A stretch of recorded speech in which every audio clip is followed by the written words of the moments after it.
ជាកិច្ចចាប់ផ្ដើមនេះខ្ញុំសូមគោរពជម្រាបសួរលោកគ្រូក៏ដូចជាសួស្តីមិត្តរូបខ្ញុំមកពីក្រុមទី1នៃការធ្វើបទបង្ហាញនៅមុខវិជ្ជាផែនដីវិទ្យានិងបរិស្ថានវិទ្យា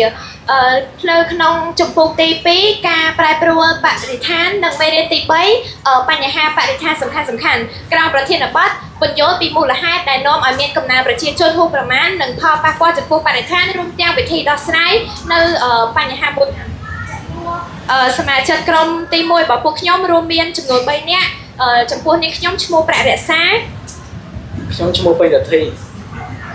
ខ្ញុំឈ្មោះអានសាន់ដែរ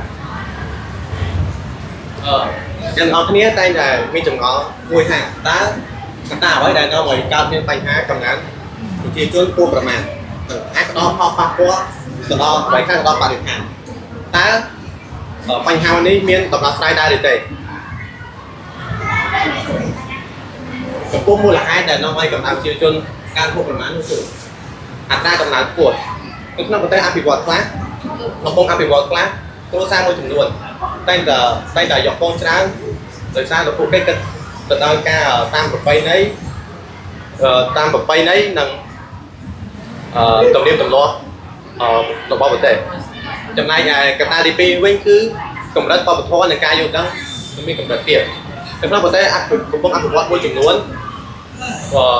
មានការប្រព័ន្ធអប់រំមានការសោយសិក្សាអសរបានរៀនសូត្របានច្រើនដែលហេតុធ្វើឲ្យពួកគេមិនសូវយល់ដឹងអំពីវិធីសាស្ត្រនៃការពន្យាកំណើតនឹងចំពោះការកំណត់ផែនការគ្រួសារចំណែកឯកត្តាទី3វិញគឺការរៀបការនៅអាយុតិចនៅក្នុងភាពក្រីក្រនៅក្នុងគ្រួសារមួយចំនួនដៃគូរបស់ពួកគេមានអាយុតិចតួចហើយធ្វើឲ្យប្រាំកំណើតរបស់គេបានមានរយៈពេលយូរហើយគ្រួសារមួយចំនួនទៀតនៅក្នុងភាពក្រីក្រពួកគេតែមានកំណត់ថាយកកូនឲ្យច្រើនគឺជាប្រភពដែលអាចជួយសម្រួលជីវភាពរបស់ពួកគេតែកត្តាមួយនេះអាចបំផ្លាញនៅជីវភាពរបស់ពួកគេcòn mộtទៀតយើងចូលមកដល់ផលប៉ះពាល់ចំណាំជាជនកាន់តែច្រើនផលប៉ះពាល់ក៏មានកាន់តែច្រើនដូចគ្នាការប្រើប្រាស់ធនធានរបស់ផែនដីកាន់តែកើនឡើងច្រើនទៅរកការបំពុលបរិស្ថានយ៉ាងធ្ងន់ធ្ងរការកើនឡើងដោយសកម្មភាពផ្ទាល់របស់មនុស្សឬប្រយោជន៍ពីសកម្មភាពមនុស្សផ្សេងនិងការចោលកាកសំណល់ឬការបំពុលជាដើមជាស្អែកនេះគឺជារូបភាពរោងចក្រដែលមានផ្សែងភាយចេញទៅកាន់បរិយាកាសរបស់ភពផែនដីដែលផ្សែងទាំងនោះយើងដឹងហើយថាវាជាផ្សែងដែលកខ្វក់ឬក៏ជាផ្សែងគីមីដែលបានភាយទៅបរិយាកាសផែនដីដូចគ្នានេះដែរដំណើរជាជនកាន់តែច្រើនសម្រាប់ផលិតផលឬថង់ប្លាស្ទិកកាន់តែ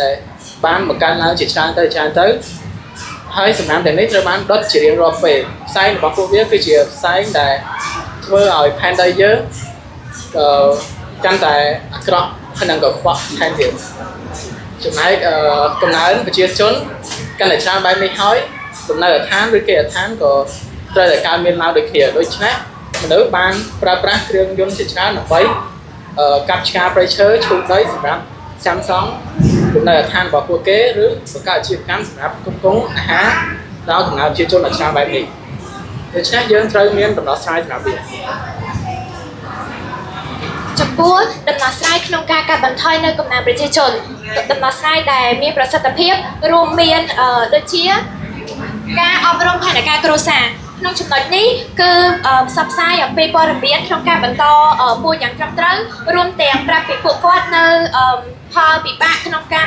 មានសមាជិកច្រើនក្នុងគ្រួសារនិងប្រាប់ពីផលប្រយោជន៍នៃគ្រួសារដែលមានសមាជិកតិចដែលគេហៅថាគ្រួសារតូចហើយចំពោះចំណុចទី2គឺការប្រើប្រាស់មធ្យោបាយពន្យាកំណើតដូចតែយើងបានដឹងអញ្ចឹងបច្ចុប្បន្ននេះ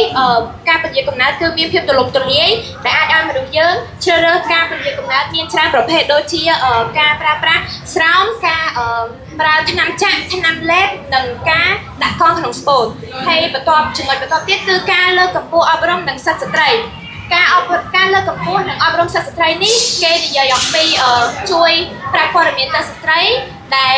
កុំតាន់ប្រញាប់នៅក្នុងការ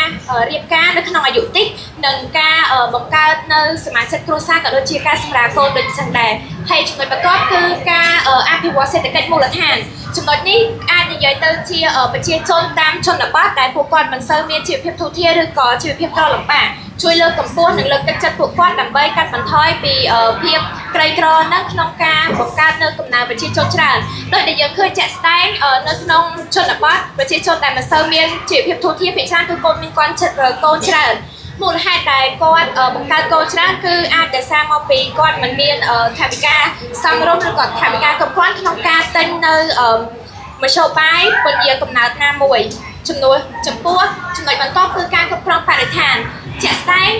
កំណើនប្រជាជនកាន់តែច្រើនគឺបរិស្ថានគឺកាន់តែបំផ្លាញទៅតាមចំនួនប្រជាជនដែលកើនឡើងដូច្នេះការគ្រប់គ្រងបរិស្ថានគឺជាចំណុចមួយដែលអាចពន្យល់ឬក៏និយាយអំពីការកាត់បន្ថយនៅកំណើនប្រជាជនបានដូច្នេះការបកស្រាយនៅមូលហេតុដែលធ្វើឲ្យកំណើនប្រជាជនកើនឡើងរួមទាំងផលវិបាកនិងវិធីដោះស្រាយក្រុមពួកខ្ញុំបាន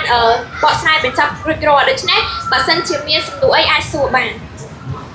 បើសិនជាអត់ទេនេះខ្ញុំសូមគោរពអរគុណលោកគ្រូក៏ដូចជាមិត្តរួមថ្នាក់ទាំងអស់គ្នាក្នុងការយកចិត្តទុកដាក់ស្ដាប់ការបកស្រាយនៅក្រុមទី1របស់នេះខ្ញុំសូមអរគុណ